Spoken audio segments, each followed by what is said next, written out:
설교 제목은 누가 거짓 선지자입니까? 입니다. 누가 거짓 선지자입니까? 이스라엘의 솔로몬 왕은 많은 타국 여인들을 두었어요. 왕비가 700이고 후궁이 300이에요. 많죠? 이 아내들로 인해서 솔로몬은 타락하게 되었어요. 그 아내들이 모압 여인, 암몬 여자, 이집트 여인, 에티오피아 여인, 여러 지역의 여인들이었으니까요. 그 여인들이 우상신을 갖고 들어온 겁니다. 그들을 위해 산당을 지어주고 거기서 희생제를 지내게 한 겁니다. 솔로몬이 물론 나이가 들어서 이렇게 한 겁니다. 배교의 길로 치달았죠. 하나님께서 솔로몬에게 분노하신 거예요. 그래서 하나님께서 솔로몬에게 네 왕국을 찢는다고 얘기한 거예요. 그렇기 때문에 시리아라는 나라도 다시 생겨버리게 됐고, 그 다음에 북이스라엘이라는 나라도 생기게 된 겁니다. 유다 왕국이라고 작은 왕국으로 자기 아들 때 줄어들게 되는 현상이 생긴 겁니다. 그러면 북이스라엘의 왕이 여로보암인데요. 하나님께서 솔로몬을 대적하기 위해서 여로보암 왕을 세웠으면 여로보암 왕이 하나님 말씀 잘 들어야 되잖아요. 근데 여로보암조차도 산당과 또 우상 숭배를 하고 만 것입니다. 그래서 베델과 단이라는 곳에다가 산당을 짓고 거기서 제사를 지낸 거예요. 그러니까 하나님께서 진노하지 않겠습니까? 그래서 하나님께서 여로보암에게 하나님의 사람을 보내게 되는 거예요. 그 보내는 것이 오늘 13장 내용이 그 스토리가 이어지는 겁니다. 오늘 설교는 제가 11장부터 시작하려면 11장이 거짓 선지자가 나오는 부분이에요. 그러나 1절서부터 10절까지는 설명을 듣지 않는다면 11절의 거짓 선지자 내용이 이해가 되질 않아요. 그렇기 때문에 그걸 조금 더 부연해서 설명해 드리면 어떻게 되느냐. 하나님의 사람이 여로보암에게 보내졌는데 하나님께서 예언을 한 거예요. 여로보암에게. 경고하신 거죠. 그 경고와 또 표적을 보내주신 겁니다. 그 내용이 2절의 내용이에요. 여러분 성경 2절의 내용이 그거예요. 오 제단아 주가 이같이 말하노라. 보라 다윗집에 요시야라 이름하는 한 아이가 태어날 것이요. 그가 네 위에 분향하는 산당의 제사장들을 네 위에 제사하리니 사람들의 뼈가 네 위에 불살라지리라 하고 그가 그날 한 표적을 주며 말하길 주께서 말씀하신 표적이 이것이라. 보라 제단이 갈라지고 그 위에 있는 재가 쏟아지리라. 자, 표적은 지금 당장 일어날 거예요. 그래서 이렇게 일어난 거예요. 제단이 갈라졌어요. 갈라지고 재가 쏟아진 거예요. 그런 표적이 여로보암에게 나타나니까 여로보암이 깜짝 놀란 거죠. 이게 진짜 이 사람이 하나님의 사람 맞구나. 그죠? 그러니까 그 예언을 들을 수밖에 없는 거죠. 그 예언이 바로 요시야라는, 다윗집의 요시야라는 왕이 나와서 분향하는 산당의 제사장들을 네 위에 제사하고 또 사람들의 뼈가 네 위에 불살라지리라. 그러면 여로보암이 죽잖아요. 죽으면 그 여로보암의 뼈를 불살릴 때 제사장들의 뼈도 같이 불살르고 그 베델에 있는 사람들 뼈도 같이 불살린다는 얘기거든요. 그렇게 예언을 하니까 얼마나 여로보암이 겁나요. 그러니까 여로보암이 손가락을 가리키면서 하나님 사람에게 이렇게 가리키면서 잡으라고 그런 거예요. 그러니까 하나님 사람을 잡으라고 하는 그 손이 갑자기 쫙 말라버리는 거예요. 순식간에 쫙 말라버리는 거예요. 그러니까 하나님 사람한테 나 좀 고쳐달라고. 하나님의 사람이 기도해서 금방 회복시켜 준 겁니다. 그러니까 여로보암이 어떻게 해요? 하나님 사람한테 우리 집에 가서 빵도 먹고 물도 마시고 또 대접을 하려고 그랬는데 하나님께서 그걸 금지하신 거예요. 예, 빵도 마시지 말고 물도 마시지 말고 돌아왔던 길로 가지도 말라라고 이렇게 그 명령에 어긋나니까 나는 못 가겠다 이렇게 얘기한 것입니다. 근데 여기서 놀라운 점은 예언을 할 때 요시야 왕이라고 아직 태어나지 않은 그 왕을 거론한 거예요. 바로 그 예언한 날짜로부터 330년 미래에 요시야 왕이 진짜 나타나서 그런 일을 하게 되는 거예요. 그것이 열왕기하 23장 나오는 것입니다. 자, 그런데 우리 하나님께서는 정말 태어나지 않은 사람의 이름을 다 아시나요? 다 아시죠? 하나님께서는 미래에도 시간의 구애를 받지 않는 분이시기 때문에 과거에, 현재에, 미래에 어느 시점에도 가 있을 수 있으신 분이 하나님이신 거예요. 시간을 초월하시는 분이에요. 미래에 바라봤기 때문에 다 아는 거예요. 그래서 다른 사람들의 이름도 성경에는 거론하는 것이 있어요. 태어나지도 않았는데 이스마엘도 그랬죠. 이삭도 그랬죠. 페르시아 왕 코레스도 그랬죠. 그리고 침례인 요한도, 그 다음에 예수님도 태어나시기 전에 이름을 얘기하면서 지어주셨죠. 이것이 하나님께서 하신 거예요. 네. 자, 이제 우리는 11절부터 32절의 본문을 기반으로 거짓 선지자들을 조심하라는 주제로 성경이 주시는 교훈을 이제부터 배워보도록 하겠습니다. 자, 거짓 선지자를 조심하라. 첫 번째, 거짓 선지자는 마귀처럼 삼킬 자를 찾아 두루 다닙니다. 자, 정말 그런지 11절부터 14절까지 보시겠습니다. 11절, 그때 베델에 한 늙은 선지자가 살았는데, 늙은 선지자, 좀 달고 다른 느낌이 들죠? 그의 아들들이 와서 그날 하나님의 사람이 베델에서 행한 모든 일을 그에게 고하고 그가 왕에게 고한 말도 그의 아버지에게 고하니라. 하나님 사람과 늙은 선지자의 대비를 하고 있는 겁니다. 그리고 12절, 그들의 아버지가 그들에게 말하길, 그가 어느 길로 가더냐? 그 하나님 사람이 여로보암한테 예언을 했던 사람이 어느 길로 가더냐? 라고 질문한 거예요. 하였더니 이는 그의 아들들이 유다에서 온 하나님의 사람이 어떤 길로 갔는지 보았음이라. 13절, 그가 그의 아들들에게 말하길, 나를 위하여 나귀의 안장을 얹으라 하니 그들이 그를 위하여 나귀의 안장을 얹더라. 그가 그 위에 타고 14절, 하나님의 사람을 따라가서 그가 상수리 나무 아래 앉아있는 것을 보자 그에게 말하길, 당신이 유다에서 온 하나님의 사람이니까 하니 그가 말하길, 그럴소이다 하더라. 여러분이 처음 이 구절을 보면서 어떻게 그렇게 함부로 거짓 선지자라고 얘기하고 그렇게 마귀처럼 삼킬 자를 두루 찾아 돌아다닌다고 이야기하는 것에서 이해를 못 하실 거예요. 뒷부분에 나오기 때문에 이해를 못 하시겠지만 지금 일단은 이 부분은 이런 모습이 뒤에 스토리를 봤을 때 이 사람이 삼킬 자를 두루 찾아 다닌 것이 맞습니다. 늙은 선지자는 오랜만에 표적을 듣다 보니 자기도 하나님의 사람을 만나보고 싶었던 겁니다. 마귀가 보도록 충동질을 했을 겁니다. 정신을 차리고 깨어있으라. 이는 너희 대적 마귀가 울부짖는 사자처럼 삼킬 자를 두루 다니기 때문이라고 베드로 전서 5장 8절에서 말씀하신 것처럼 삼킬 자를 찾아 급하게 달려가는 그 선지자에게서 마귀가 울부짖는 사자처럼 두루 다니는 모습을 엿볼 수 있습니다. 마귀는 하나님의 말씀을 다루는 사람들을 대항하는 거예요. 하나님의 말씀을 다루지 않는 사람들한테는 시비도 걸지 않아요. 만약 하나님의 말씀에도 관심이 없고 세상 친구를 삼는 성도인지 세상 죄인인지 구분되지 않는 그런 사람에게는 시간 낭비하지 않는다는 것입니다. 그러므로 하나님의 일을 하는 사람은 항상 기도로 깨어 있어야 돼요. 왜냐하면 공격 대상이에요. 네. 자신이 주님으로 충만한 상태가 되어 있다면 주님의 능력으로 보호받는 겁니다. 네. 그러나 항상 우리는 보호를 받고 있어요. 받고 있으나 틈이 나면 들어온다는 거예요. 틈이 나오면 생각을 타고 들어오는 거예요. 자, 자신이 주님으로부터 충만한 상태를 그래서 늘 유지하는 게 중요해요. 우리가 아침에 일어나면 기도하죠. 또 말씀 읽죠. 찬양하죠. 이런 거에 충만함이 있으면 그 충만함 때문에 마귀가 들어올 틈이 없는 거예요. 네. 항상 그런 충만함을 유지하는 것이 나에게 좋은 거예요. 그러므로 하나님께 복종하라. 마귀에게 대적하라. 그가 너희로부터 도망하리라.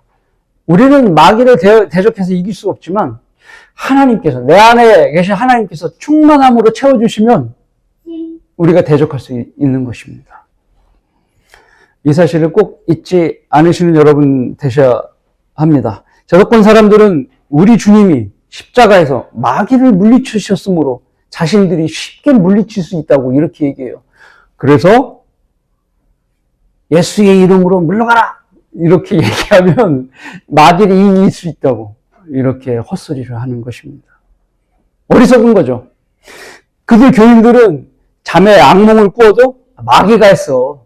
그렇게 얘기하고 아무 때나 마귀 핑계 대는 거예요. 그 잘못된 거예요. 아니, 거듭나지 않거나 그런 교인들에게 마귀는 안 괴롭혀요. 그냥 방치해도 마귀 짓을 하게 돼 있어요. 이래도 내 자식이고 저래도 내 자식이기 때문에 손을 안 대는 겁니다. 마귀는 우리 성dom대로 믿는 사람들을 가장 싫어해요. 매주마다 자기 자식들을 뺏어가는 우리를 싫어하는 거예요. 그래서 거리에서 복음을 전할 때 마귀가 보낸 사람들이 방해하는 것입니다. 또한 마귀는 바른 하나님의 말씀이 있는 성경 침례 교회를 지속적으로 영적 전쟁을 일으켜서 사람을 나가게 만드는 거예요. 이에 반해 계시록의 창녀 교회는 전 세계적으로 번창하죠. 전 세계적으로 믿는 사람이 2억 명 이상 되잖아요. 그 카톨릭의 행동대장인 장로교, 감리교, 또 각종 사이비 집단도 번창해요, 나날이. 이것이 사실이에요. 이들에게 마귀가 두루 다닐 필요가 없는 겁니다. 왜냐하면 그곳이 자기 집이고 자기 가족이기 때문에 그렇습니다. 마귀도 경제적인 존재인 것입니다. 자, 거짓 선지자를 조심하라. 두 번째, 거짓 선지자는 하나님의 말씀을 변개하고 참된 선지자처럼 행세합니다. 하나님의 말씀을 변개하고 자기가 참된 선지자처럼 행세를 한다는 거예요. 정말 그런지 한번 보시겠습니다. 자, 15절 보시겠습니다. 그가 하나님의 사람에게 말하길 나와 함께 집으로 가서 빵을 드소서. 이제 거리에서 만났어요. 늙은 선지자와 그 다음에 하나님의 사람과 만난 거예요. 그 집은 왔던 길에 있는 거예요. 베델이니까. 왔던 길에서 있는 거예요. 빵도 금지된 것입니다. 16절 그가 말하길 내가 당신과 함께 돌아가지도 못하겠고 들어가지도 못하겠으며 내가 이곳에서는 당신과 함께 빵도 먹지 아니하고 물도 마시지 아니하리라. 17절 이는 그 이유는 주의 말씀으로 내게 말씀하시길 너는 거기서 빵도 먹지 말고 물도 마시지 말며 네가 왔던 길로 돌아가지도 말라 하셨음이니이다 하니 하나님의 말씀에 위배된다는 것이죠. 18절 그가 하나님의 사람에게 말하길 나도 당신과 같은 선지자라. 한 천사가 주의 말씀으로 내게 일러 말하길 그를 네 집으로 데리고 가서 그에게 빵을 먹이고 물을 마시게 하라 하였나이다 하였으나 그가 그에게 거짓말을 한 것이었더라. 거짓말을 한 거예요, 이게. 19절 그래요 그가 그와 함께 돌아가 그의 집에서 빵을 먹고 물을 마시니라. 안타깝죠. 하나님의 명령을 어겨버린 거죠. 죽을 줄 모르고 먹은 겁니다. 결국 하나님의 선지자는 육신의 정욕을 이기지 못했습니다. 배고픔을 이기지 못한 거예요. 시험에 넘어진 거예요. 우리 주님은 40일 동안 금식하면서 광야에서 마귀의 유혹에 이 돌을 빵이 되게 하라고 얘기했을 때 사람이 빵으로 먹는 것이 아니라 하나님의 말씀으로 산다고 그랬잖아요. 그러면 말씀으로 이기셨는데 이 선지자는 실패한 것이죠. 마귀는 하나님의 사람에게 나도 당신과 같은 선지자라 하면서 상대편의 마음의 경계를 푸는 그 선지자에게 마음을 뺏긴 겁니다. 아니, 처음 봤는데 나도 같은 선지자라 그 말을 의심해야 되잖아. 그럼 나처럼 네가 하나님의 사람이야? 당신이? 그런 의심을 가져야 되는데 그 말 의심 안 가진 거예요. 이런 거죠. 마치 세상 사람들이 나 좌파야, 나 우파야 하면서 서로의 이해를 돕는 거죠. 아, 나도 전라도로 함께. 그러면 사람이 딱 듣고 동질감을 느끼잖아요. 그죠? 나도 같은 성경대로 믿는 사람들이야. 이렇게 얘기하는 거와 동일한 겁니다. 사람들은 학연, 지연 등을 팔아서 상대편에게 자신에 대한 신뢰를 주기 원하는 거예요. 이것이 마귀들이 쓰는 수법인 것입니다. 이런 말에 현혹되면 마음 뺏기고 판단력을 잃게 되는 겁니다. 이 하나님의 사람처럼. 그 사람과 평생을 같이 하지 않았는데 그 사람 전부를 알 수 없잖아요. 그 사람 말 한마디에 내 모든 것을 내어주는 것과 동일한 것이죠. 신뢰를 줄 수 없죠. 처음 만난 사람에게 이런 말을 들을 땐 우리가 더 주의를 기울여줘야 되는 거예요. 두 번째, 거짓 선지자는 하나님의 말씀을 변개시켰어요. 네. 자, 이때는 성경이 없는 상태죠. 없는 상태이기 때문에 하나님께서 하신 말씀, 그 바른 말씀, 그 말씀을 그대로 유지시켜야 되는데 듣지 않은 말로 들었다고 거짓말을 하게 됐어요. 하나님의 사람은 하나님의 말씀을 갖고 와서 이렇게 얘기를 했어. 이 명령이 이러니 나는 빵도 물도 또 왔던 길로 가지 않겠다. 이렇게 하나님의 말씀을 받았는데 이 거짓 선지자는 말씀을 거짓말로 바꿔버린 것이죠. 아니 어떻게 은사주의자처럼 꿈이라든지 이런 것처럼 아니 천사가 나한테 와서 빵도 먹이고 물도 먹이고 그렇게 해라고 그랬다고 거짓말을 해버린 거예요. 그 말을 믿은 거예요. 참 어리석죠. 이것이 바로 누구나 걸려 넘어질 수 있는 길이에요, 사실은. 마귀가 유혹할 때 누구나 걸려 넘어질 수 있는 거예요. 자, 너희는 너희 아비 마귀에게서 나와서 너희 아비 정욕을 행하고자 하는도다. 그는 처음부터 살인자였으며 진리 가운데 거하지 아니하였으니 이는 자기 안에 진리가 없습니다. 그가 거짓말을 할 때에는 자신에게서 우러나와서 한 것이 아니니 이는 그가 거짓말쟁이요 또 거짓말의 아비이기 때문이라. 거짓말은 마귀로부터 왔다고 예수님께서 말씀하신 거예요. 모든 거짓말의 아비가 뭐예요? 원조. 네, 원조라는 거예요. 그렇기 때문에 거짓 선지자는 완전 마귀의 자식인 것이죠. 마귀는 창세기 3장에서부터 하나님 말씀을 변개시켰습니다. 이브를 속였잖아요. 하나님께서 선악과를 먹지 말라고 그랬는데 아니 동산에 나는 열매를 먹으면 반드시 죽는다고 그랬는데 의심을 주면서 말을 하고 성경을 변개시켜서 이브가 속고 이브가 아담에게 선악과를 줌으로써 먹고 영이 죽어 죄인의 상태의 몸을 갖게 된 것이죠. 자, 그래서 그 후손들은 어떻습니까? 지옥으로 가는 사람들이 돼버린 거잖아요. 다 이런 불행이 닥친 겁니다. 이렇게 하나님의 말씀을 변개시키는 일은 엄중한 문제들을 낳는 것입니다. 그래서 하나님께서는 성경의 처음과 중간과 마지막에 성경 변개를 금지시키는 파수꾼을 두신 겁니다. 신명기, 잠언, 요한계시록 이 세 군데 그렇게 두신 겁니다. 말씀으로 돌아와서 하나님의 사람은 시장하던 저의 거짓 선지자의 거짓말을 믿어버리고 그와 동행하여 하나님의 명령을 어겼습니다. 마치 성경대로 믿는 사람들이 은사주의자들의 꿈 얘기를 듣고 현혹된 것과 동일한 것이죠. 이것이 배교입니다. 하나님의 말씀을 버리게 되는 거예요. 하나님의 말씀 버리면 배교예요, 이것이. 많은 사람들이 바른 성경을 찾아 주일마다 수십 킬로를 달려서 예배드리러 오다가 어느 날 갑자기 마귀의 거짓말에 속아서 다시 표준역, 개혁성경, 흥정역으로 돌아가는 어리석은 일을 하고 있는 겁니다. 이들이 하나님의 사람처럼 마귀에게 귀를 내어줬기 때문에 이런 현상이 벌어지는 것입니다. 거짓 선지자를 조심하라. 세 번째, 거짓 선지자에게도 하나님의 말씀이 임하였습니다.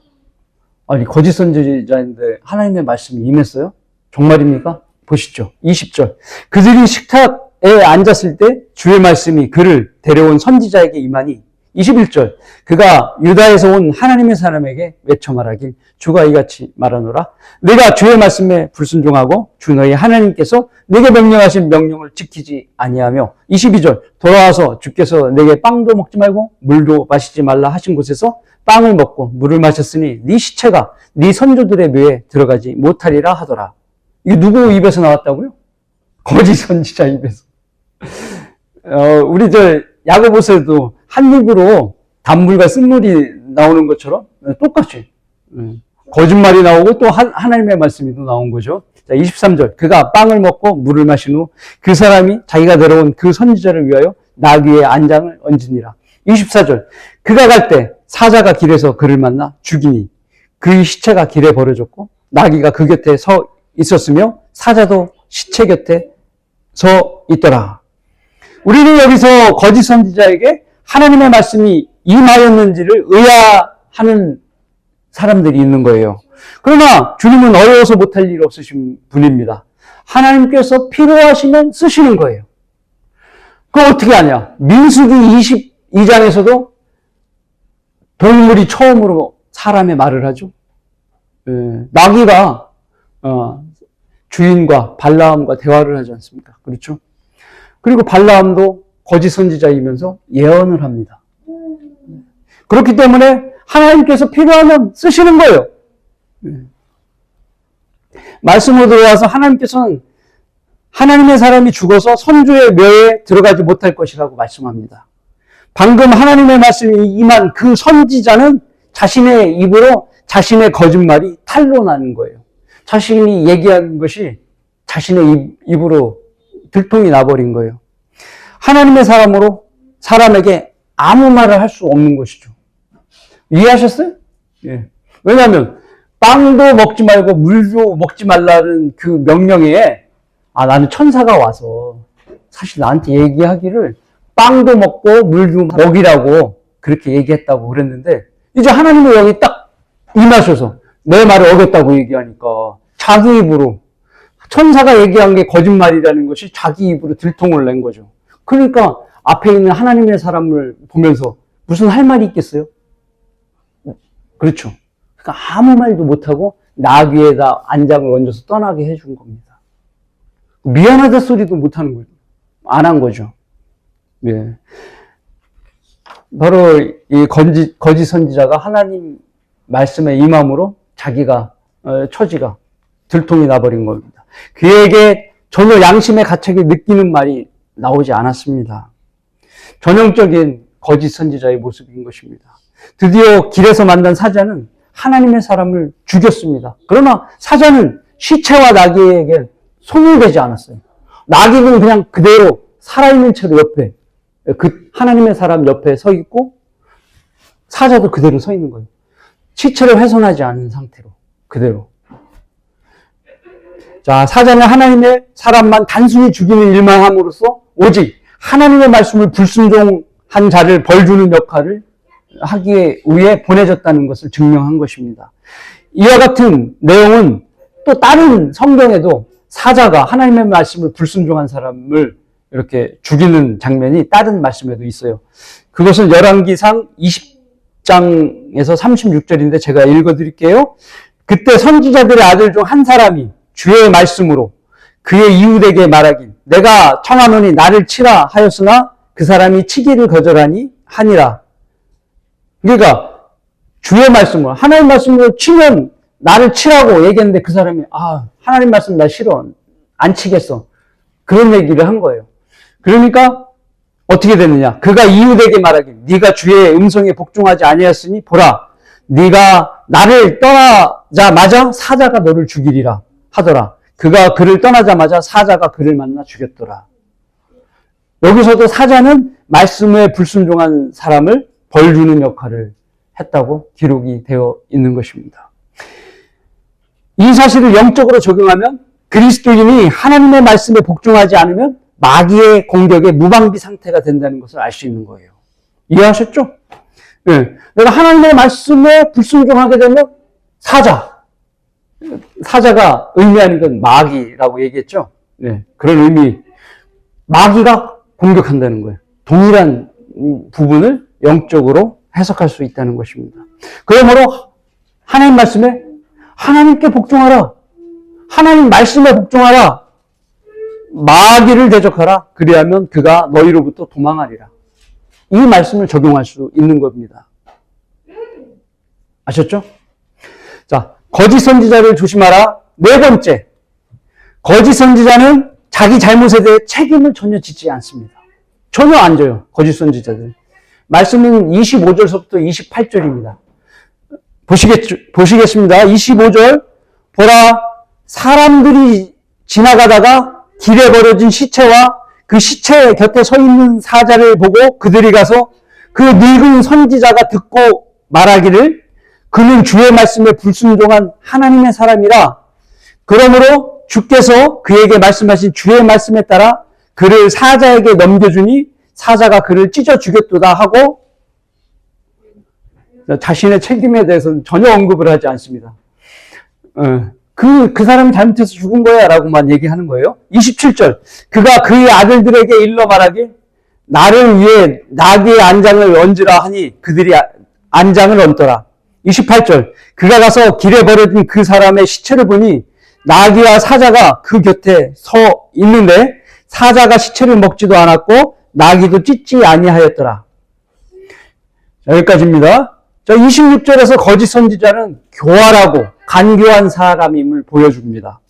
사람들에게 그는 죽은 사람이 죽은 이유를 말하고 있는 건데 굳이 묻지도 않았지만 사람들이 하나님의 말씀을 불순종하면 저 사람처럼 죽는다고 경고하기 위해서 이렇게 거짓 선지자가 말했다고 보기는 어려워요. 네. 그러면 어떤 면이냐?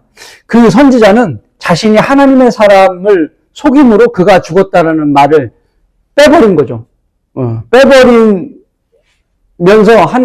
그 이야기를 한 것은 나와 죽은 사람과 틀리다는 분위기를 주는 겁니다.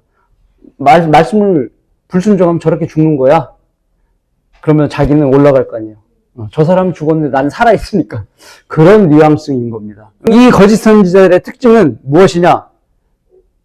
이 말씀을 통해서 알 수 있는 것, 자신의 체면과 명예를 지키기 위해서 일부 사실만을 얘기한다는 거예요. 거짓 선지자들은. 아까 말씀드린 대로 자기가 거짓말해서 이 사람이 하나님 말씀을 불순종했다라는 그 말을 안 한 거예요. 그 자기 입맛대로만 얘기하는 거예요. 자기 체면, 명예를 깎을 만한 이야기를 안 하는 거예요. 이것이 성경 변개자들이 똑같이 이런 짓을 하는 거예요. 자기네 교리와 자기네 생각들, 자기 교회에 맞지 않는 것들은 삭제하고 변개시키는 거예요. 이런 모습과 똑같은 겁니다. 두 번째, 거짓 선지자의 특징은 무엇이냐? 거짓 선지자는 그 사람의 죽음에 대해서 자신은 아무 잘못이 없는 것처럼 시치미를 뚝 떼는 거죠. 수많은 가짜 목사들이 똑같아요. 이들은 자신에게 속아 많은 사람들이 지옥에서 고통받는다 하더라도 그들은 아무런 책임을 짓지 않아요. 죄책감 느끼지 않습니다. 교단 교리를 지키기 위해서 36,000군데 변개된 누더기 성경을 만들어서 사람들이 하나님 말씀을 지키지 못하게 한 것에 대한 아무런 책임을 느끼지 않은 거예요. 전혀 책임감 못 느끼고 오히려 당당히 하고 권위 있는 척합니다. 목에 힘주고. 속는 사람만 불쌍한 거예요. 우리는 알죠. 우리 성경대로 믿는 사람, 교인들이 불쌍한 걸 알죠. 그럼 그 사람들, 교인들 위에 그 거짓 목사들이 군림하는 거예요. 진실을 다 이야기하면 군림할 수 없잖아요. 그러니까 성경을 변개시키고 그렇게 하는 겁니다. 결코 그럴 수 없느니라. 하나님은 참되시나 사람은 모두 거짓말쟁이라 기록된 바 이는 주께서 주의 말씀에 의롭다함을 얻으시고 판단받으실 때 이기려 하심이니라. 사람들은 구원받지 못한 사람은 모든 사람들이 거짓말이에요. 그럼 우리는 무엇으로 신뢰를 둬야 되느냐? 하나님 말씀이에요. 하나님의 말씀의 기준에서 벗어나면요, 세상 것을 따라가게 돼 있어요. 그 세상 것은 누가 만들었어요? 거짓말쟁이들이 만든 이야기들로 있는 거예요. 특히 아까도 말씀드렸지만 로마 카톨릭이 누가 세상에서 이단이라고 해요? 그래서 성경적으로는 최고 이단이 로마 카톨릭이 아닙니까? 여러분, 세상 사람들의 말을 신뢰한다면 이렇게 속아서 하나님 사람이 속아서 사자에 물려 죽는 것처럼 그렇게 되는 거예요. 그러니까 성경 위에 신뢰할 것이 없어요. 아무리 성경대로 믿는 교회라 하더라도 목사가 성경대로 말하지 않으면 신뢰하면 안 돼요. 제가 이 성경에 없는 얘기하고 이 성경의 교리에 맞지 않는 얘기를 하면 저를 신뢰하면 안 돼요. 성경만 신뢰해야 되는 거예요. 최종 권위. 그것이 여러분 가장 중요한 겁니다. 성경이 답인 거예요. 힘내십시오. 성경대로 믿는 사람들은 하나님이 우리 편인 거예요. 세상이 우리 편 아니에요. 그것이 성경이 우리를 입증하는 거예요. 하나님 편이라는 것. 자, 거짓 선지자를 조심하라. 마지막 5번째, 자신의 미래를 위해 하나님의 사람과 함께 묘를 쓴 선지자였습니다. 이 거짓 선지자는 자신의 미래를 위해 하나님의 사람과 함께 묘를 쓴 선지자였습니다. 참, 이 착하기도 세상 사람들의 눈에는 참 착하죠. 하나님 사람이 죽었으니까 자기는 죄책감에서 그 사람을 갖다가 데리고 와서 무덤을 그 부분은 조금 있다 할 얘기인데 참 착한 거예요. 그렇게 생각한단 말이에요. 한번 착한지 한번 보시죠. 29절부터 보겠습니다. 선지자가 그 하나님의 사람의 시체를 들어올려 나귀에게 싣고 돌아가니라. 늙은 선지자가 성읍에 와서 슬피 울며 그를 장사하더라.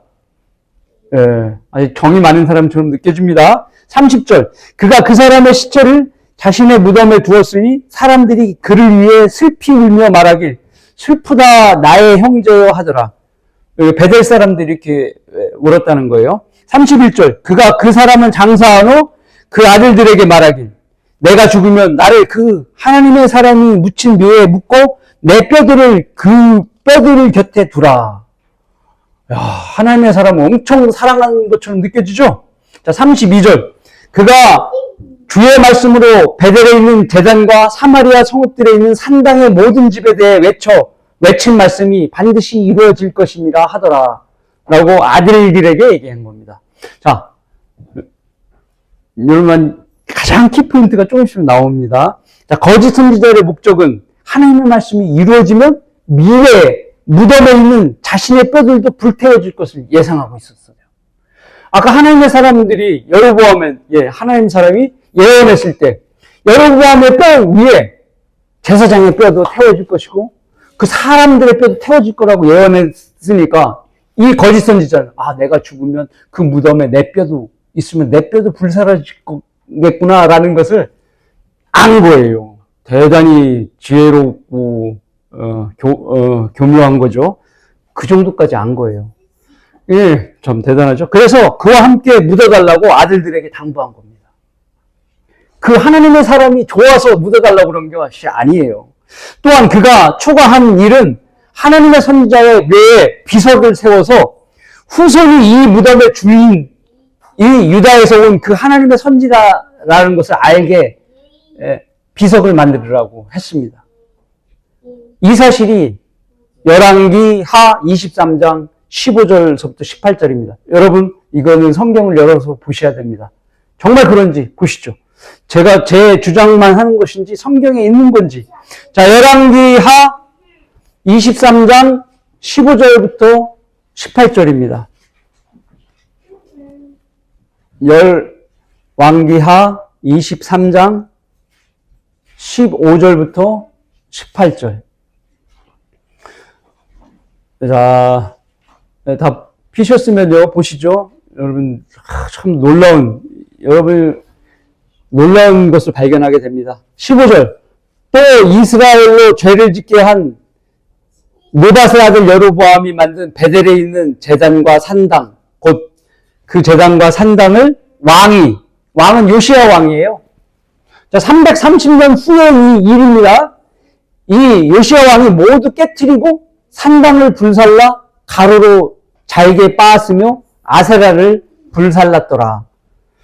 정말 하나님의 말씀대로 예언이 성취되고 있습니다. 16절. 또 요시야가 돌이켜 산에 있는 묘들을 정탐하고 보내 묘에서 뼈들을 취하게 하여 제단 위에 불살라 그 제단을 더럽게 함으로 하나님의 사람이 선포한 주의 말씀대로 되었으니 그가 그러한 말씀을 선포하였더라. 동네 사람들 뼈까지 모아서 이렇게 태우라는 이 얘기인 거예요. 자, 17절. 그때 요시야가 말하길 내가 보고 있는 저것이 무슨 비석이냐? 여기서 비석이 나온 거예요. 이 비석. 저 비석이 무엇이냐? 거짓 선지자의 아이디어죠. 자, 비석이 무엇이냐 하니 성읍 사람들이 그에게 말하길 저것은 유다에서 온 하나님의 사람의 묘인데 그가 왕께서 베델의 제단에 대하여 행하신 이런 일을 선포하셨나이다 하니 18절 그가 말하길 그대로 두고 아무도 그 뼈를 옮기지 말라 하더라. 여기까지 좋아요. 뒤에가 이제 중요한 겁니다. 그러므로 그들이 그의 뼈를 사마리아에서 온 선지자의 뼈와 더불어 그대로 두었더라. 여러분 무엇을 느끼십니까? 하나님의 사람의 뼈 때문에 거짓 선지자의 뼈도 보존됐다는 겁니다. 이해가 가시죠? 네. 결과적으로 그 비석 때문에 거짓 선지자의 뼈가 보존된 겁니다. 거짓 선지자는 하나님을 버리고 배교한 북이스라엘에 그 예언을 선포하지 않고 자기 아들에게만 선포했어요. 자기 뼈만을 간수하도록 한 것입니다. 왜 뼈를 중요시 여겼을까요? 그것은 이스라엘 사람들은 부활을 믿고 있었습니다. 그렇기 때문에 뼈가 태워지면 안 되는 걸 원한 것이죠. 그렇기 때문에 거짓 선지자는 자신도 부활하기를 원했기 때문에 뼈가 태워지면 안 되기 때문에 하나님의 사람의 뼈가 필요했던 것이죠. 그래서 비석까지 세운 겁니다. 이 시대의 거짓 목사들도 자신만 몰래 한글 킹제임스 성경을 공부하면서 다른 사람에게 말하지 않는 것입니다. 그것은 자신의 안위를 먼저 생각하기 때문입니다. 우리 성경을 쓰면 교단에서 발각되면 떨려놔야 됩니다. 목사직 수행하기가 힘들어요. 이 때문인 거예요.